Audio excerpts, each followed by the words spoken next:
English language conventions. Inappropriate verb tense. 11th grade skill level. ACT Foundation, question 7. Me medicine, antidote your ignorance. ACT English Foundation, verb tense, question 7. Does the following text have an inappropriate shift in verb tense? If so, fix any verbs that don't match the tense of the verb in bold. At the planetarium, Ron and his classmates learned that the moon completes an orbit around the Earth about 13 times a year. Here's what you need to understand. The tense of a verb tells when the action takes place. You should generally avoid shifting tenses within or between sentences unless you need to reflect a time change. Let's take a look at this example.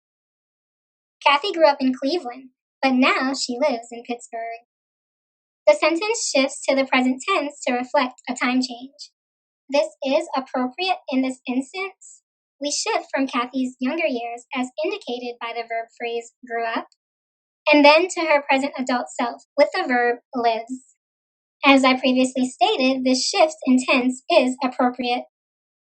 Or check out this second example. Rachel grabbed the microphone and sings to the crowd. There is no need to reflect a time change, so both verbs should be in the same tense. The first featured verb, grabbed, is written in the simple, singular, past verb tense, so we know the singing also took place in the past. However, the second verb, sings, is written in the simple, singular, present verb tense. There is no need to reflect a time change. Both verbs should be in the same tense in this instance. Shifting the tense of the second verb to its present tense verb form is incorrect, because this creates inconsistency in the overall tense of the sentence. Change sings to its simple, singular, third person, past tense verb form to restore consistency. There you have it. We've changed sings to sang, its simple, singular, third person, past tense verb form. We have restored consistency in this sentence, and this new verb form is correct. However, you may shift tenses if you need to use the present tense to state a general truth. You may also shift to the present tense to discuss the nature or contents of an artistic work, such as a book, film, or painting. This use of the present tense is called the literary present tense. Let's take a look at this example of a general truth. Mr. Smith taught his students that the brain uses around 20% of the body's energy.